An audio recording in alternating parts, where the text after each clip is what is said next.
You're definitely watching BBC2.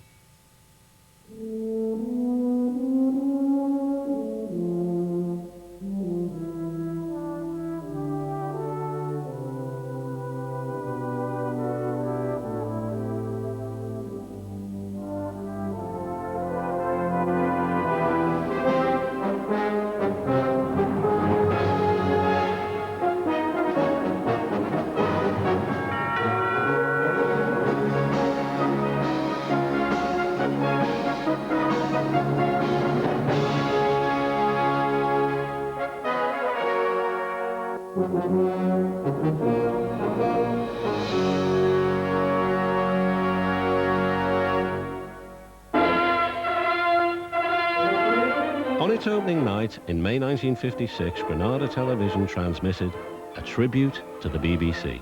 This is the BBC television service at Alexandra Palace. Now, why should Granada, the latest competitor of the BBC, want to talk about it on its opening night? Well, it's a kind of Valentine to the BBC. In the week that Granada embarks on its new ITV franchise and the whole ITV system experiences its biggest change since it began, the BBC, a bit late, returns the favour. Granada was the brainchild of a socialist millionaire from London, Sidney Bernstein, who made his reputation down south as a theatre and cinema impresario. In 1955, he made a bid for the new ITV franchise to broadcast to the north of England during the weekdays. I think that what Manchester sees today, London will see eventually. From its northern base, Bernstein built up a company that took on the BBC and the other ITV companies in the areas of popular current affairs and drama. And yet, all the while, Granada remained very much a tight-knit family business, with a reputation for quality, but also for thrift. I didn't expect this at all, playmates. This has been rather thrust on me, but they've got this out for an hour, this piano. They've hired it, you know. And if Mr. Bernstein's plans go right up here, they're going to buy it. See?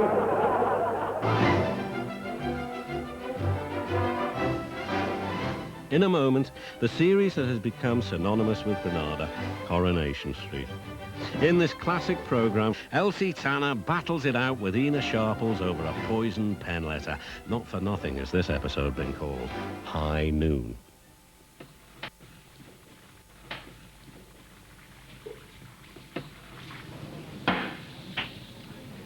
Right.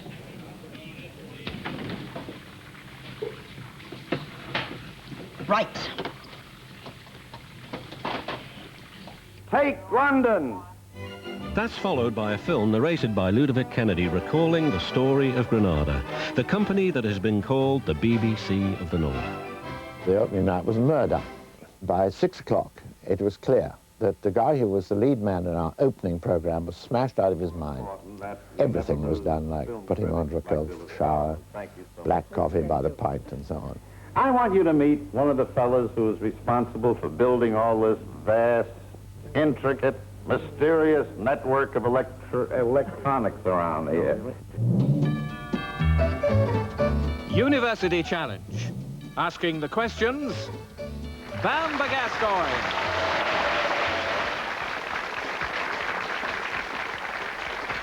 Hello again, and welcome again to University Challenge and to the finals of this year's tournament. At 9:30, it's a special edition of the long-lived quiz for eggheads, University Challenge.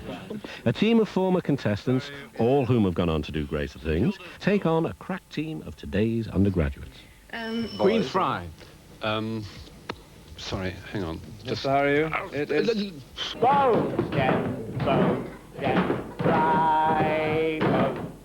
Then at 10 o'clock, an example of Granada's long tradition of gritty drama, a play by Chariots of Fire writer Colin Welland.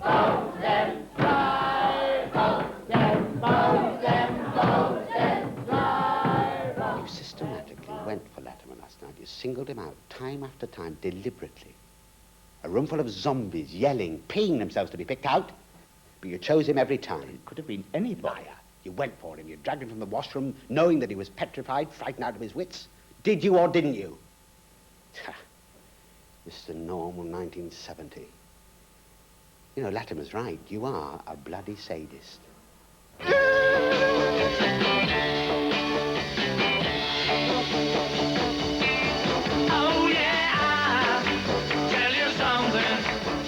From the Beatles to the Stone Roses, Granada has given many new bands their first break on TV. Local boy Alexi Sale introduces us to a few of the best performances from Granada's vast music archive. Will you close that door, missus? Thank you. Right away, guard.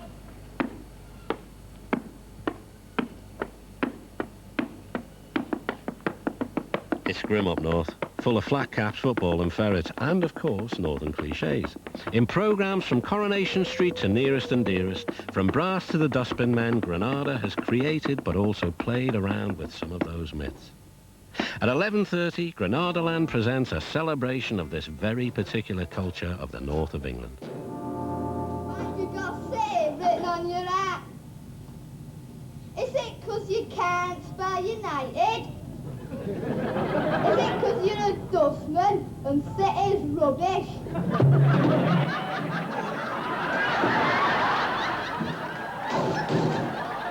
So that's a night of programmes from Granadaland.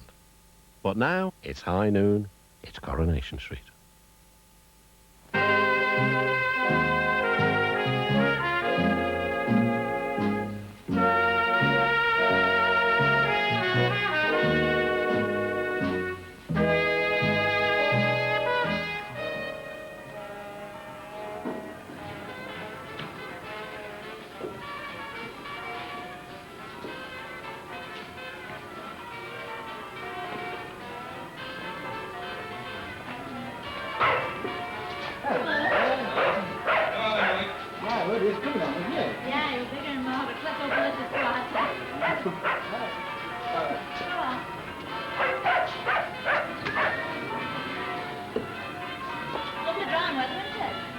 Your petty's hanging down a mile. So, somebody'll have a cheap throw. Got more important things to think about this morning. Are you not still on about her? Aren't I? Just you wait and see. Well, look, Mum, you've got no proof. It was Ina Sharples who wrote that letter. You heard what Ivan said. He said Ina Sharples said that Annie Walker didn't write that letter and she knew it. You know, you heard him say that, didn't you? Yes, but it... But nothing. Ina Sharples has opened a lying gob too far this time and she's going to know about it right now.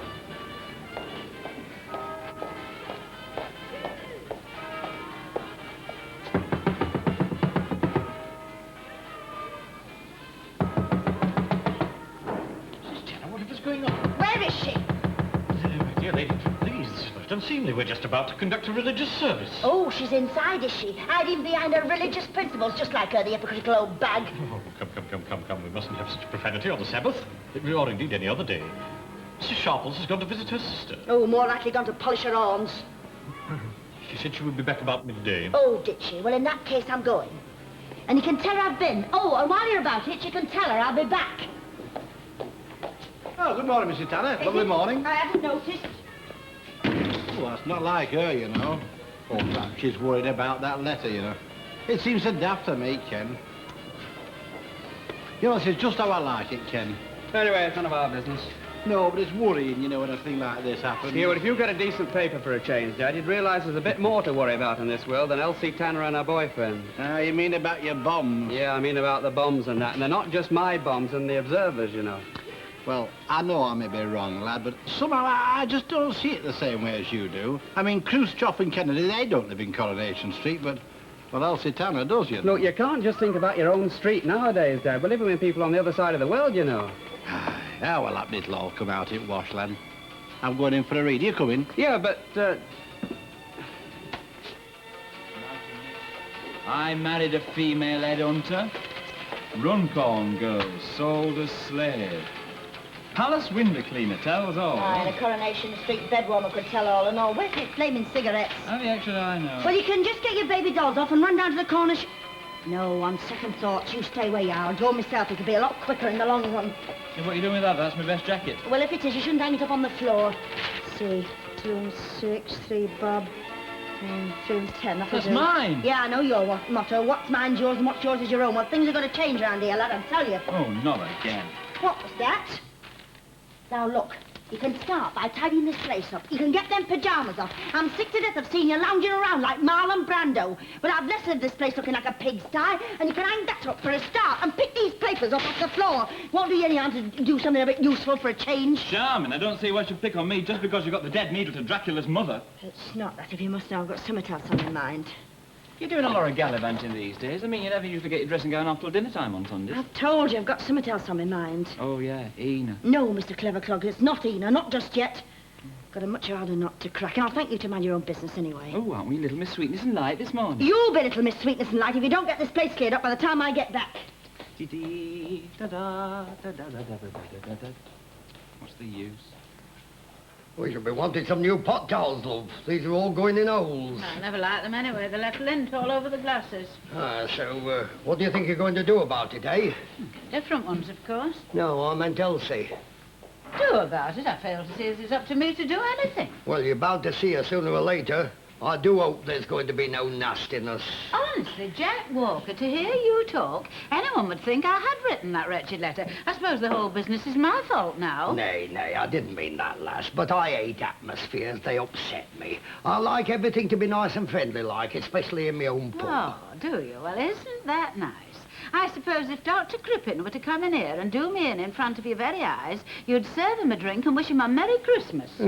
Dr. Crippen's dead, lass. Anyway, Elsie's different. I should hope so. What do you think I'm going to do about it? Yeah, I don't know. If I did, I wouldn't be worrying myself about it. You're worried because you don't know enough about your own wife. Nay. Yes, just because I don't fall over myself to be nice to people I don't like doesn't mean I haven't got feelings, you know. When you were snoring your head off last night, I was lying awake wondering how I'd felt if I'd got that letter. Well, it's a bit late for that now, isn't it, lass? Well, there's no need to use that tone. Nay, you know what I mean. Do I? I wouldn't be so sure of myself if I were you. I know what you think of yourself, you know. You're an open-minded, nice fella that never does no harm to anyone. But there are times when you can have a very funny double meaning. We were talking about Elsie Tanner. We were until you started. I know exactly how she felt. I know exactly why she walked in here and behaved as she did. She's not a well-educated woman, Jack. You've got to face that. And when that sort get hit, they only know one thing. That's to hit back, and they don't care who they hit either. They just lash out. Oh, well, I reckon they want pity. Well, so do I, if you'd hear me out. That's what I'm going to say. I am sorry for the woman. I'm very sorry for her. The fact that I've had advantages she hasn't doesn't mean I don't understand her. It's all the more reason why I should. Oh, well, I'm glad you feel that way about it. Hey, Annie, it's Mrs. Tanner. Indeed. Tell her we're not open yet.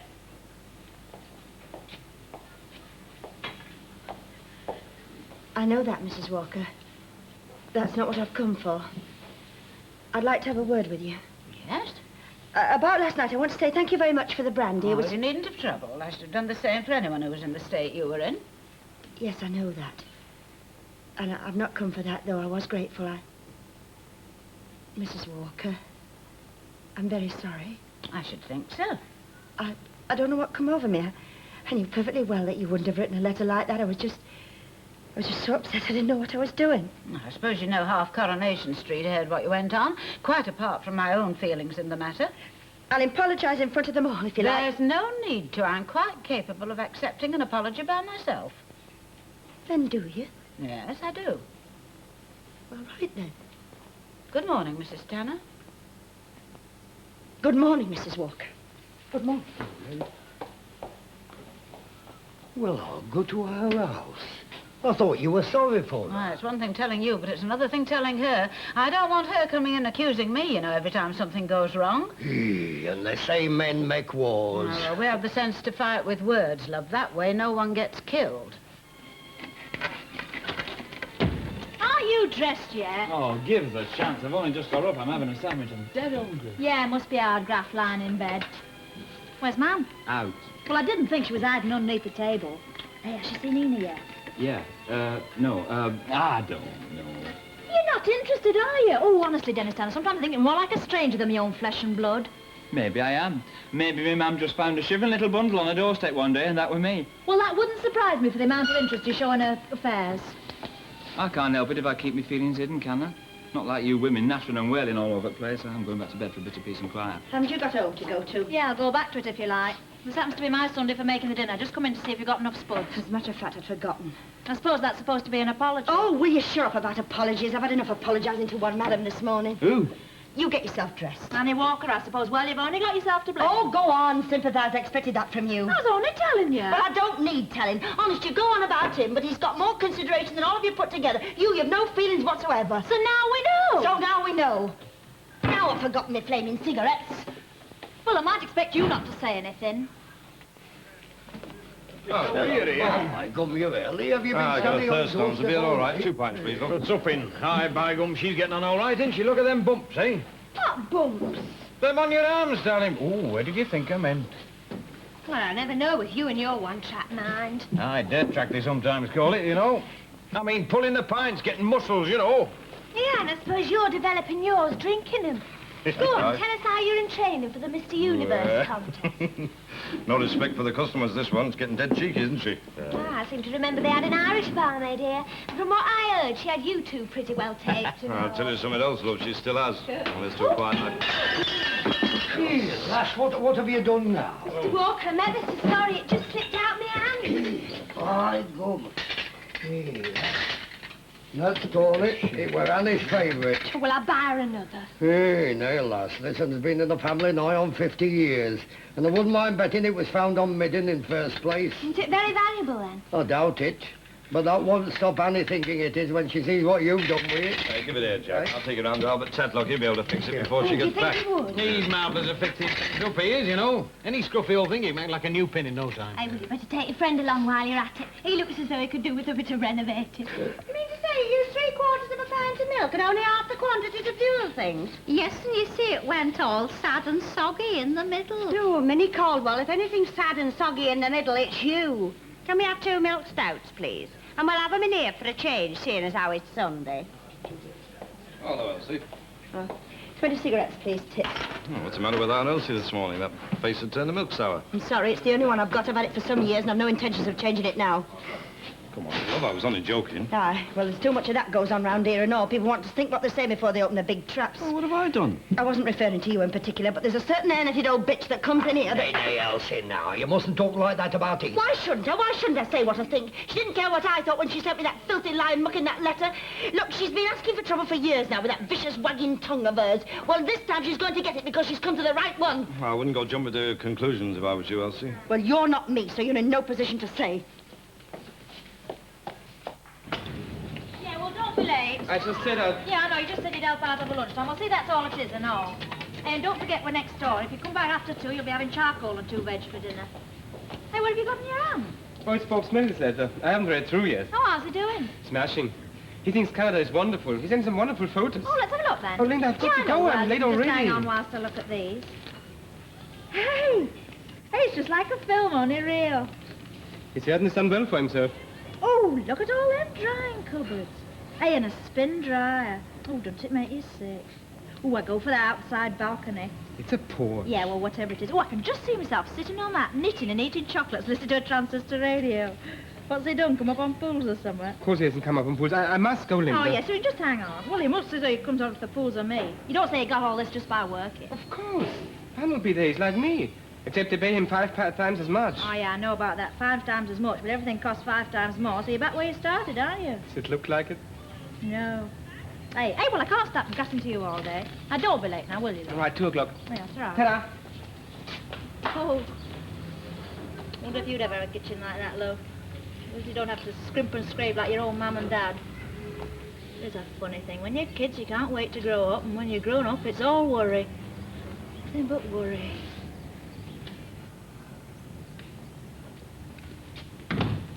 Oh, good morning, Mr. Sharples. You're back, I see.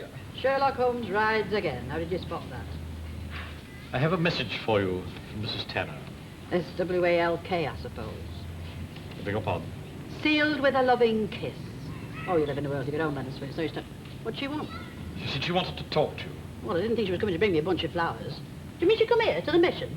Don't tell me she's been converted. No, she was knocking on the vestry door. Knocking rather belligerently, if I may say so. In fact, I thought she'd do it some damage. She She said it was rather urgent. Oh, did she? Well, I can't help that. I have a very important appointment to keep, and I have no intention of breaking it for Mrs. Elsie Tanner. She was very upset. Oh, go on. You're bringing tears to my eyes. Don't worry, she'll not get maggots in being she's kept waiting. Heaven knows she's preserved herself well enough for years. And as you're always the first to say, Mrs. Swindley, business before pleasure, Mrs. Sharples. Business before pleasure. Come in here and say things like that. Ena will have the law on her when she hears about it. Oh, I shouldn't say anything, Martha. It'll only cause trouble. Minnie Caldwell, I'm the last person in the world to repeat gossip, as you well know. But I should be doing less than my bounden duty to my friend if I didn't tell her the horrible things people were saying about her behind her back. Oh, haven't they got pretty little feathers in? What have? Why aren't you playing with them? I do enjoy watching you. I think they look lovely when they're stuck all round the board. Sunday, love. We're not allowed. Oh, do you think I'd get into trouble if I threw one? I mean, it isn't as if I'd be playing proper. You? Well, it's something I've always fancied. Well, I don't think they'd ruin their Sunday lunch down at Scotland Yard, would it, Len? Oh, you never know, though, you know. Hey, Jack, is your front door shut? Aye. Well, keep your eye on the back because Minnie's going to throw a dart. Yeah, Oh, perhaps I'd better not. Oh, come on, muck a nettle, love. Stand on that line there. Look, I'll show you how to throw. Just raise your arm like... Hey, hang on a second. Oh, is it Just a a minute. please? No, it isn't. I want to make it a bit more exciting, you see. I think we'll have a William Tell touch, shall we? Ask Annie if she's got an apple, will you, Jack? You're not going to put it on your head, are you? No, am I, Jack? I'm going to put it on yours. Oh, dear. Oh, no, I don't think I should, really. Well, that's a relief anyway. Well, it seems a pity to spoil a perfectly good apple. What's Maid Marian up to? I'm throwing a dart. But you might be throwing a fit state you've been in late. It's that concussion. What are you doing here, anyway? Have you come into money? Ena, there's something you ought to know. Oh, don't start upsetting her. I think we ought to go somewhere where it's a bit more private. Don't care where we go, as long as we get a bit of service. Ooh, them Sunday buses I could have walked down quicker. Hey, is there anybody about? What are you doing, growing the ops? Look, we'll have 3 milk stouts and we'll have a bit of service seeing that we're ordering them in here. And don't you charge us a penny extra because we're drinking them in the snow. Here, Ena, it's that Elsie Tanner. She'll come in here like a feeling. Mr. Walker, could you, would you serve the ladies? I've got to tell something. There's something I must tell Elsie's mother. Aye, all right, lad. Get along, then. I can manage for a bit.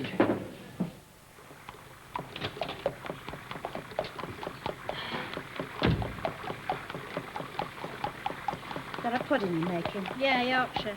Thought it might be something for after. Are we having anything for afters? Look, every other Sunday I come in here and make Sunday dinner, don't I? And have I ever not given you anything for afters now, have I? Go on, get your own back. I deserve it. Oh, sit down and cheer up. We'll get all this business sorted out. Hey, how many spuds shall I do?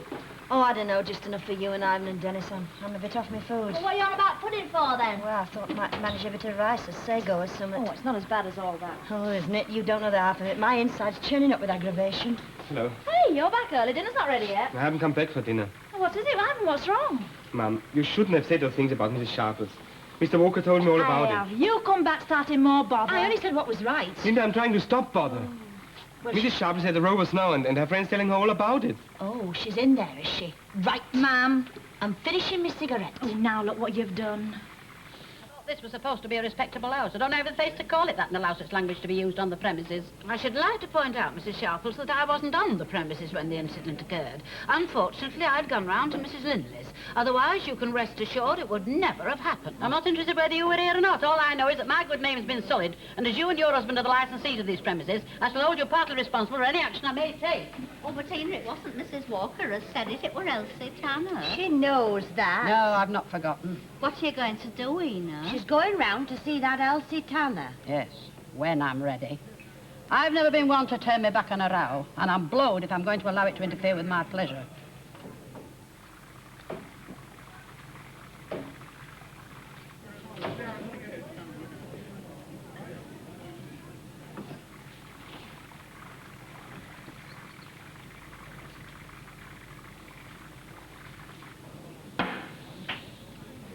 Right.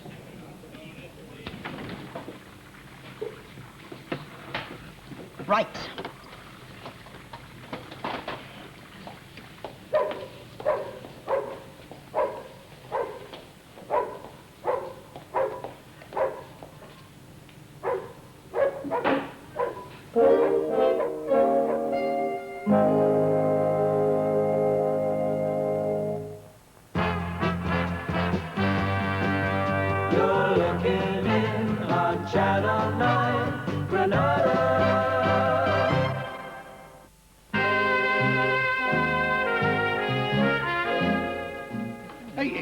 Jack, you want to see that one out there? Hey, come on, Daddy, come on. There's skin and hair flying out there. What are they fighting with? Double-barrel rolling pins? I'm not kidding you. They're dead serious. You're telling me, and I don't want to get mixed up in it. I've no stomach for women fighting. Oh, come on, Daddy, come on. Hey, there, lass, you better stop where you are.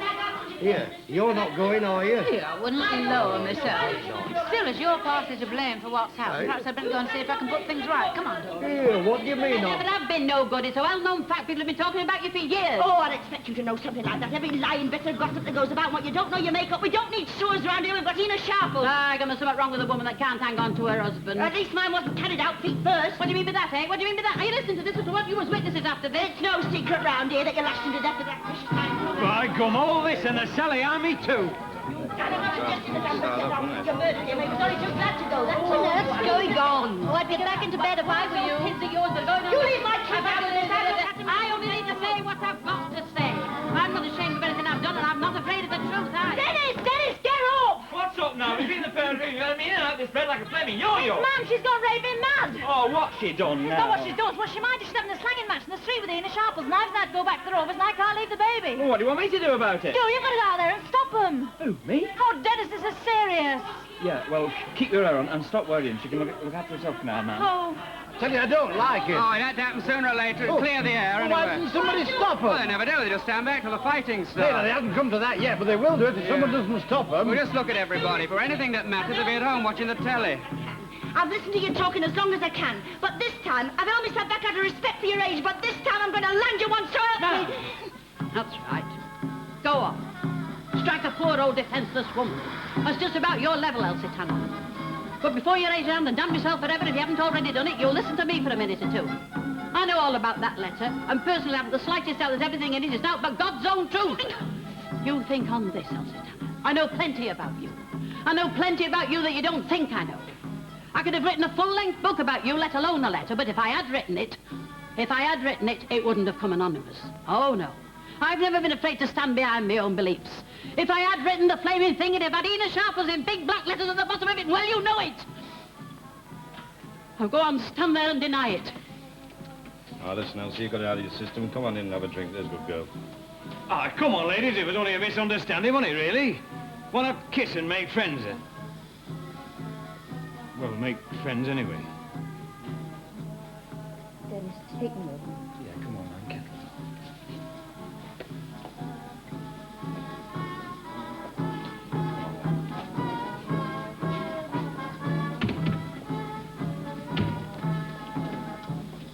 What are you going to do, Ina?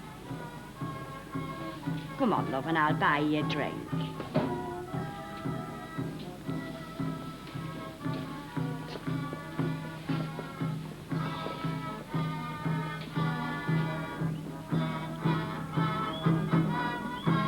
By gum. Every street has its own answer, Sally. Nay, now. You talk till you're blue in the face. But if there's out goes wrong round here, I know which way the finger points.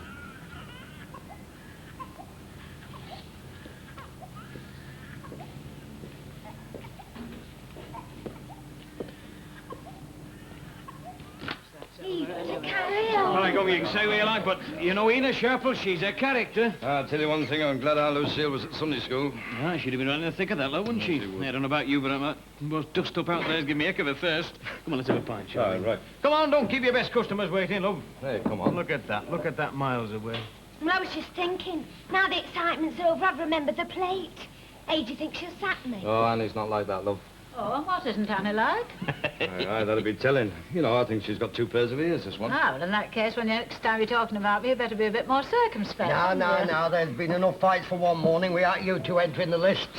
By gum, it's pretty good, though, isn't it, eh? Hey, I tell you what we'll do next time. We'll have Jack Solomons to come down and promote it, you know. Tickets, publicity, the lot. We'll make a package. Oh, well, let's drop the subject for a bit now. I feel I could do with a bit of peace and quiet myself. I reckon we all could. Hello then, Albert. Enjoy the show. Aye, it was a bit of a distraction, though. I wanted to get this finished. I'm sorry it's such a poor Jack, but I did the best I could. What's that? Nothing, love, nothing. It looks like my willow pattern. Does it? Which willow pattern? There's only one, the one that was handed down to me by my grandmother as a sacred trust. Now, come on, Jack Walker, you were never any good at lying. You're too late to start now.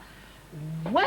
Oh, I'm very sorry, love. I mended it the best way I could. I might have known you had it in for that plate. Ever since I put it up there instead of one of those vulgar pin-up calendars from the brewery, you've done it on purpose. Nay, I oh, didn't. yes, you have. You've done it deliberate. You've no consideration. This was just a valuable antique that added a badly needed touch of gracious living to this place, but not for Jack Walker. Oh, no. You'd rather have Miss November coming through the fog in a nylon nightie and a mink muff. Mrs. Walker? No, it's all right, love. Leave me alone. I'm always like this when a thing of beauty is destroyed. I'm like that. Yes, but I'm just too sensitive. Yes, but Mrs. Walker, it was my fault.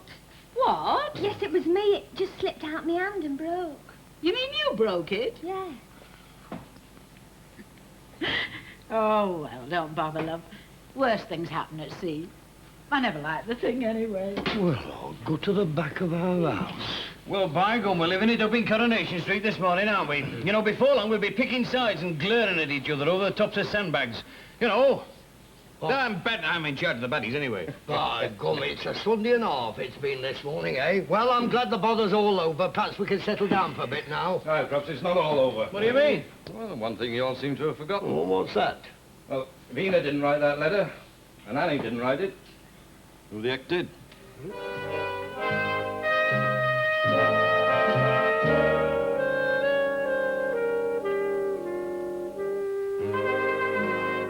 In a moment on BBC2's Granadaland, From the North, a documentary history of Granada TV.